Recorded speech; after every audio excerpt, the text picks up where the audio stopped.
Hello everyone, welcome back to my channel. आज हम बात करेंगे कि हमें एसबीआई क्लर्क मेंस के लिए क्या कुछ करना चाहिए, क्या नहीं। मेरा जो है रिज़ल्ट क्या रहा था पिछली बार का, हम वो देखेंगे और मैंने उसमें क्या क्या गलतियाँ की थी, मैं वो आप लोगों के साथ शेयर करूँगी। ठीक है, तो सबसे पहले हम देख लेते हैं। मैंने जो है एक तो मैंने बहुत कोशिश की एसबीआई की वेबसाइट पे जाके अपना रिज़ल्ट निकालने की, लेकिन मेरा रिज़ल्ट नहीं निकल रहा है। मुझे ऑप्शन ही नहीं मिल रहा वो कि कहाँ से पिछले सालों का रिज़ल्ट देख सकते हैं। आई थिंक नहीं देख सकते होंगे, तो इसीलिए जो मैंने पिछली बार जो तब मेरा रिज़ल्ट आया था ना, एक तो उस टाइम पे मैं यूट्यूब वगैरह पे वीडियो नहीं डालती थी, तो इसलिए मैंने कोई प्रॉपर वीडियो नहीं बनाई थी और ना ही मैंने कोई अच्छे से स्क्रीनशॉट लिया था लैपटॉप में। मैंने सिर्फ फ़ोन में स्क्रीनशॉट लिया था, तो मेरे पास सिर्फ वही पड़ा है, तो मैं वही आप लोगों को दिखा रही हूँ। मैंने 2 स्क्रीनशॉट लिया था क्योंकि उसमें ऐसा ही स्क्रीनशॉट आता है, पूरी स्क्रीन का निकलता नहीं है ना। मैंने डेस्कटॉप साइड ऑन नहीं कर रखी थी, डेस्कटॉप साइड पे करती तो वो पूरी का भी निकल जाता, लेकिन उस टाइम पे मेरा हुआ नहीं था। और जब आप पर कोई एग्ज़ाम नहीं होता है तो आपका वैसे ही दिमाग ख़राब हो जाता है, तो आप इतना ध्यान नहीं देते हो।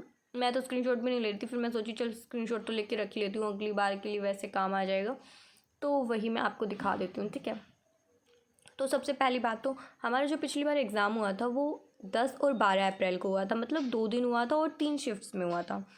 तो 3 शिफ्ट में 10 को तो 2 शिफ्ट थी हमारी और 12 को 1 शिफ्ट थी, और जो मेरा एग्ज़ाम था वो 12 वाली को था। ठीक है, 10 तारीख को जो हमारा एग्ज़ाम आया था फर्स्ट शिफ्ट में, वो डुएबल था, इतना भी ईजी नहीं था बट ठीक था, डुएबल था। जीए भी उसकी डुएबल आई थी। उसमें जो जीए आई हुई थी ना, वो मोस्टली जनवरी मंथ से आई हुई थी। तो अगर हम देखें अप्रैल में हम बैठे हैं, अप्रैल में एग्ज़ाम दे रहे हैं, तो फरवरी और मार्च से हमारा एक भी क्वेश्चन नहीं पूछा गया था। सारे क्वेश्चन जनवरी या दिसंबर, ज़्यादातर जनवरी से थे, कुछ दिसंबर या नवंबर से। ठीक है, बच्चों ने जैसे बताया था। उसके अलावा जो हमारी सेकंड शिफ्ट हुई थी ना 10 तारीख को, उसमें तो ऐसे क्वेश्चन आ रखे थे कि पता ही नहीं कहाँ से दे दिया, क्या दे दिया। बच्चे रो रहे थे उस शिफ्ट में। तो शुक्र है उस शिफ्ट में मेरा एग्ज़ाम नहीं हुआ, वरना मेरा तो मोटिवेशन बिल्कुल ही डाउन हो जाता। लेकिन दूसरे बच्चों को देख के भी मेरा वैसा ही हाल था। तो उस शिफ्ट में जो एग्ज़ाम हुआ था ना, बच्चे मुश्किल से 4-5 क्वेश्चन ही करके आ रहे थे, जो 100% श्योरिटी से करके आ रहे थे ना, वो वैसे बच्चे। और जो थोड़ा बहुत ज़्यादा पढ़ के गए थे, पिछले कई महीनों का पढ़ के गए होंगे, उन्होंने ज़्यादा से ज़्यादा 8-10 कर दिए होंगे। तो उससे ज़्यादा तो कोई नहीं कर पाया था उस शिफ्ट में, इतनी टफ शिफ्ट आ रखी थी वो जीए के। अगर मैं बात करूँ तो जीए में। और इसके अलावा हमारी जो 12 तारीख को जो शिफ्ट थी जिसमें मेरा एग्ज़ाम था ना, उसमें जीए डुएबल आ रखी थी। पढ़ने वाला बच्चा 20-25 नंबर आराम से निकाल सकता था, लेकिन मैंने जीए इतनी पढ़ी नहीं थी, और जो पढ़ी थी वो भी मैं आपको बताऊँगी कैसे मैंने पढ़ी थी और कितने मैंने की थी उसमें, मैंने पता है। उसके अलावा अगर बात करें तो सब बोल रहे थे यूट्यूब पे, जैसे मैं एग्ज़ाम दे के आई ना, मैंने बहुत सारी वीडियोस देखी, सब बोल रहे थे कि 12 तारीख को तो बहुत इजी पेपर आया था, बहुत इजी पेपर आया था। हाँ, मेंस का पेपर इतना मुश्किल नहीं होता, लेकिन क्लर्क वाला लेकिन इतना इजी भी नहीं होता कि जैसे इन लोगों ने बना दिया था। और मुझे लग रहा है कि हमारी शिफ्ट वाले बच्चों के बहुत ज़्यादा नंबर डिक्रीज़ हुए हैं। बच्चे बहुत दुखी थे क्योंकि मेरी शिफ्ट में जिन बच्चों के एग्ज़ाम हुए ना, मैंने उनके बहुत कमेंट पढ़े हैं, बहुत कमेंट। बच्चे 120, 100, 130 ऐसे ऐसे क्वेश्चन अटैम्प्ट करके आए हैं।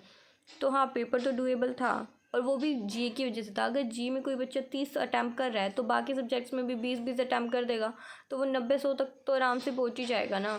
और थोड़ा अच्छा पढ़ने वाला है तो थोड़े और ज़्यादा अटैम्प्ट कर लेगा।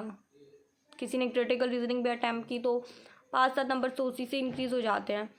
तो हाँ, अटैम्प्ट अच्छे हुए थे, लेकिन इतना भी इजी एग्ज़ाम नहीं था। वो हमें सोच के करना था, अगर कोई ऐसे तुक्के मार रहा है तो अच्छे नंबर कैसे आएंगे। लेकिन मुझे एक बहुत बुरी चीज़ लगी, मैंने देखा बहुत सारे कमेंट मैंने पढ़े, उनमें बच्चे बोल रहे थे कि हम तो 100 अटैम्प्ट करके आए, हम तो 120 अटैम्प्ट करके आए, उनके नंबर दे रखे हैं 29, 30, 40। मैं अपने एक्सपीरियंस से बता रही हूँ, अगर कोई बच्चा पढ़ रहा है, किसी ने प्री निकाला है, तो वो उसके कंसेप्ट इतने ख़राब नहीं हो सकते कि वो 200 में से सिर्फ़ और सिर्फ 20-30 नंबर लेके आएगा। अगर हद से हद, अगर किसी की तबीयत भी ख़राब है, किसी का बिल्कुल दिमाग ख़राब है, किसी से लड़ाई करके भी बैठा है ना अभी एग्ज़ाम देने, तो भी उसके 40-50 नंबर आ जाते हैं, अगर उसने प्री निकाला है। और अगर वो बच्चा पढ़ने वाला है, वो मेहनत अपना टाइम दे रहा है स्टडीज़ को, तो उसके 40-50 नंबर तो आराम से आएंगे, बेशक कितना ही हमारा दिमाग ख़राब हो। ठीक है, क्योंकि मेरे खुद भी जब मेरी तबीयत ख़राब होती है या मेरे भाई बहनों से लड़ाई होती है, तो मैं एग्ज़ाम देती हूँ ना, तो मुझे पता होता है कि कैसा आपका एक्सपीरियंस रहता है मॉक के टाइम पे। तो ऐसा मैं नहीं मान सकती कि वो बच्चे प्री निकाले उन्होंने 120 अटैम्प्ट किए और उसमें से उनके सिर्फ 30-40 नंबर है। तो कुछ तो भाई गड़बड़ हुई थी पिछली बार। मुझे नहीं पता कैसा रिज़ल्ट निकाला है, क्या किया है, लेकिन और उसमें हम कुछ बदलाव कर भी नहीं सकते, हमारी कुछ चलेगी भी नहीं, तो हमें उससे इतना फ़र्क पड़ना नहीं चाहिए। तो उस बात को तो चलो छोड़ो, अभी जो है हमें आने वाले एग्ज़ाम्स पे ध्यान देना है। हमें क्या करना है, हमें सिर्फ एक सीट के लिए लड़ना है, हमें सिर्फ एक सीट के लिए लड़ना है, आप लोगों को भी मुझे भी। हमें सिर्फ अपनी एक सीट के लिए मेहनत करनी है। हमें किसी भी एग्ज़ाम में बस एक सीट वो हमें मिल जाए, बाकी अपनी हमारी तैयारी सफल हो जाएगी, ठीक है। अभी मैंने जो पिछली बार, मैं सबसे पहले तो आपको अपने नंबर दिखा देती हूँ। देखो मेरे नंबर आए थे 69। मैं अटैम्प्ट करके आई थी 98 क्वेश्चन। 98 में से 15-20 तो जीए के ही थे, और जीए मैंने इतने अच्छे से की नहीं थी। और मैंने जो की थी ना, मैंने बहुत सारे लोगों से सुना था कि जो जीए आती है ना वो पास वाले महीनों से आती है। तो मुझे पहले तो लग रहा था शायद मेरा प्री ना हो, क्योंकि मेरा उससे पहले एक भी प्री नहीं निकला था। मैंने तभी प्रिपरेशन स्टार्ट की थी, मतलब 5-6 महीने पहले, और मेरे कंसेप्ट इतने अच्छे स्ट्रॉन्ग नहीं हुए थे। पहले तो मुझे समझ ही नहीं आ रहा था कहाँ से पढ़ना है, क्या पढ़ना है। मुझे धीरे धीरे 2-4 महीने में समझ आया। फिर मैंने अपनी फाउंडेशन स्ट्रॉन्ग करने की कोशिश की। फिर IBPS क्लर्क और IBPS PO आ गया 2-3 महीने में ही।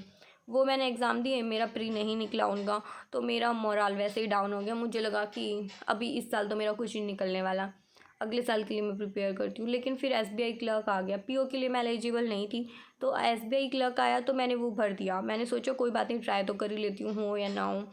तो मैंने वो भर दिया, और वो मेरा, मुझे लग रहा था, हाँ मुझे लग रहा था शायद निकल भी जाए, क्योंकि टीचर्स बोल रहे थे कट ऑफ कम जाएगी। तो मैं पढ़ रही थी, लेकिन मैंने क्या पढ़ा था, मैंने मैथ्स पढ़ा था, रीजनिंग पढ़ा था, मैंने इंग्लिश भी पढ़ा था। तीनों की मैंने अच्छे से तैयारी की थी। मैंने काफ़ी क्वेश्चंस लगाए थे।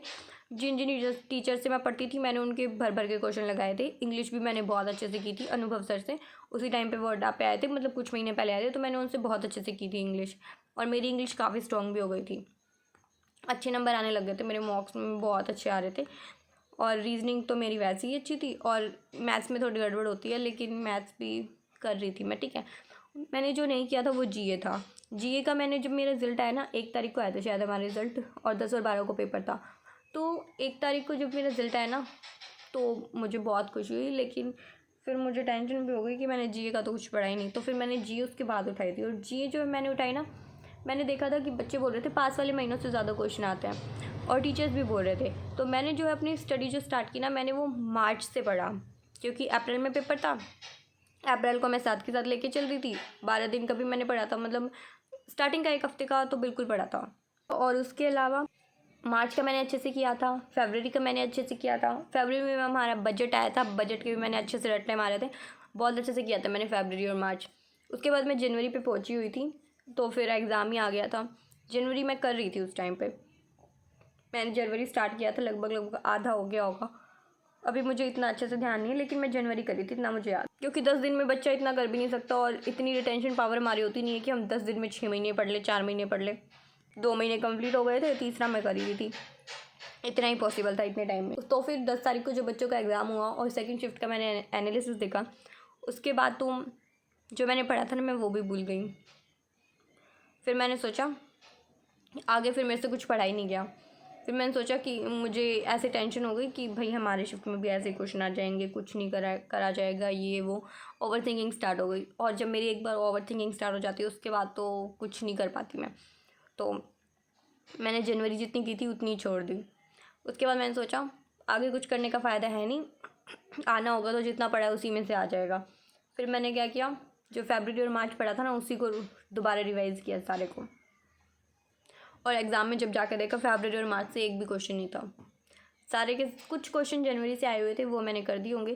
ज़्यादातर सारे क्वेश्चन दिसंबर से थे, और दिसंबर मैंने पढ़ा ही नहीं था। फिर भी मैं 15-20 क्वेश्चन करके आई हूँ।